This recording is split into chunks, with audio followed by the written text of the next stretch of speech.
Hello, my name is Sally. I am one of the librarians in Pacific City, and today we are going to read The Blue House by Phoebe Waugh.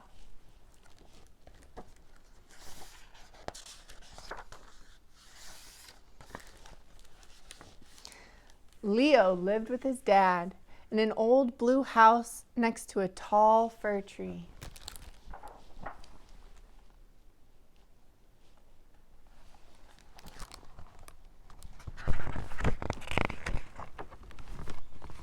The paint was peeling and the roof was mossy.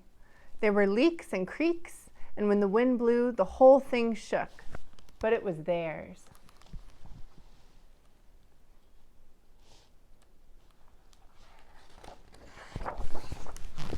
Leo loved the blue house in winter, with its hiding places and cozy spaces. When the old heater broke, they would bake a pie just to warm the kitchen. They would dance.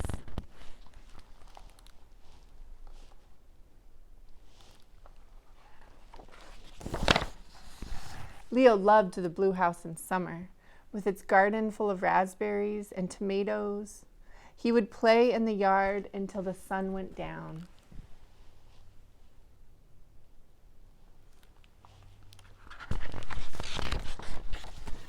Lately, there were all kinds of construction going on in the neighborhood. Big new apartments were going up next door and across the road. Leo would watch the backhoes and trucks out of his window. They looked like tiny toys.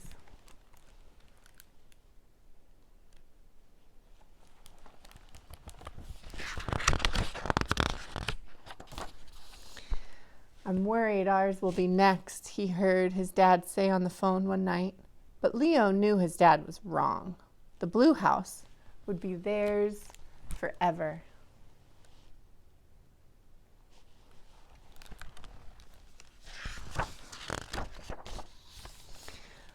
One day, Leo's dad picked him up from school, but instead of going home, they got ice cream and went to the beach. "I got a letter from the landlord," Leo's dad said. "They've sold our house and it's going to be torn down. I'm sorry, bud. We're going to have to move."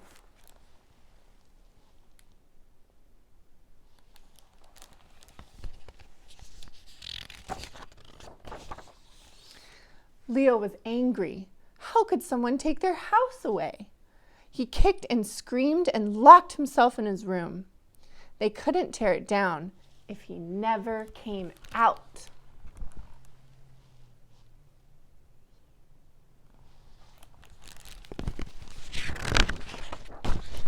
But Leo got hungry and after a while went down for dinner.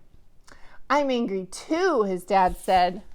So after they ate, they danced and stomped and raged together. They shredded on guitar, and Leo did a special scream solo. It made both of them a little less mad.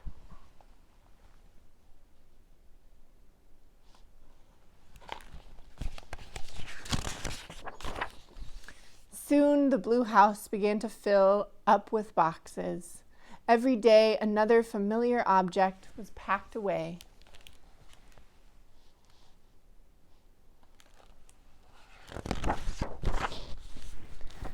When the blue house was empty, it was echoey and drafty like a hollow shell.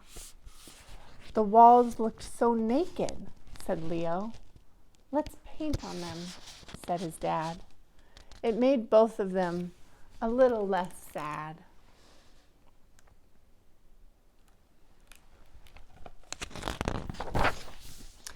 The new house felt empty, too. It didn't feel like home. "I hate it," said Leo. "That's okay," said his dad.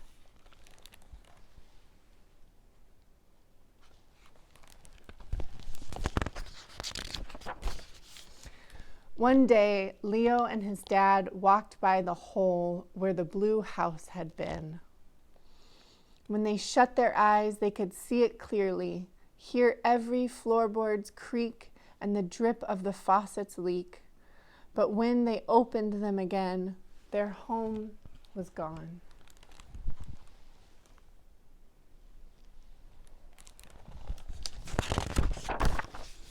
That night, as Leo lay in bed, staring at the empty walls of his new room, he had an idea. "What if we painted it?" Leo said. "Good thinking," said his dad. Then together, they mixed the perfect shade of blue, and it made them both feel a little more at home.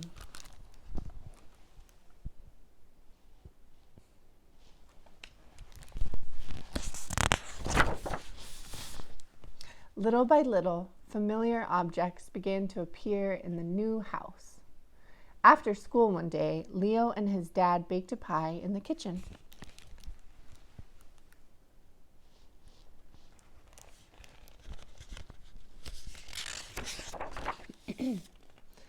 And that night, they unpacked the stereo and danced and stomped and sang until it was time for bed. Leo had been right. The blue house would be theirs forever, and with each passing day, the new house was becoming theirs too.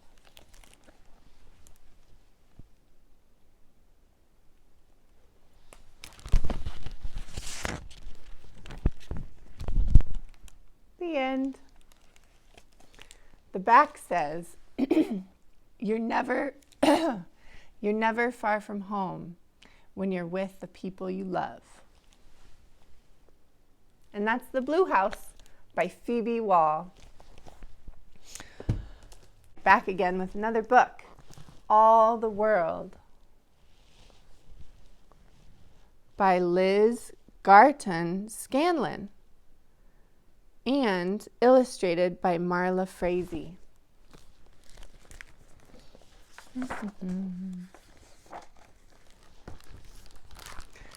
Rock, stone, pebble, sand.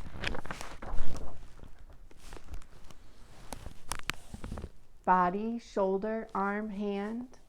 A moat to dig, a shell to keep. All the world is wide and deep.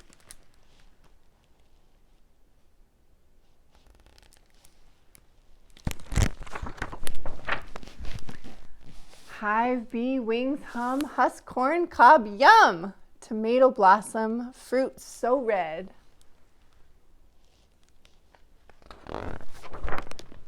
All the world's a garden bed.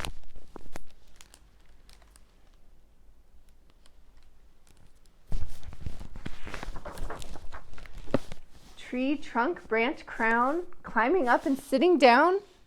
Morning sun becomes noon blue. All the world is old and new.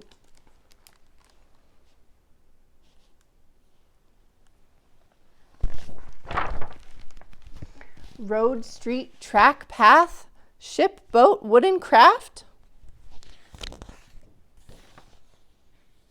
Nest, bird, feather, fly, all the world has got its sky.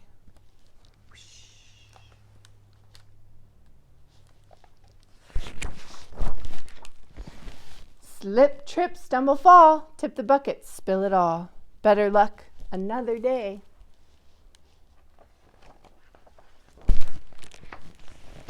All the world goes round this way.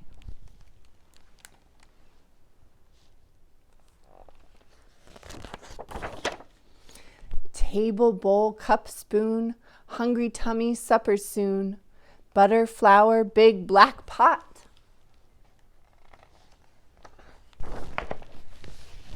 All the world is cold and hot.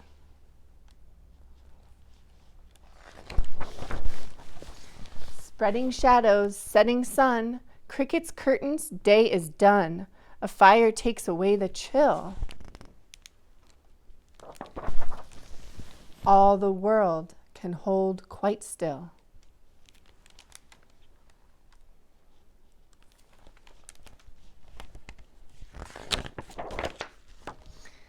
Nana's, papa's, cousins, kin, piano, harp, and violin, babies passed from neck to knee.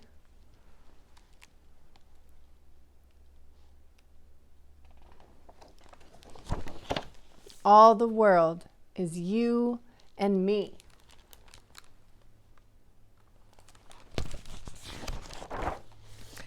Everything you hear, smell, and see, all the world is everything.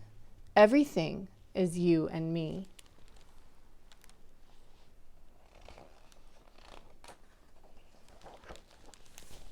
Hope and peace and love and trust. All the world is all of us. The end. Thank you for listening.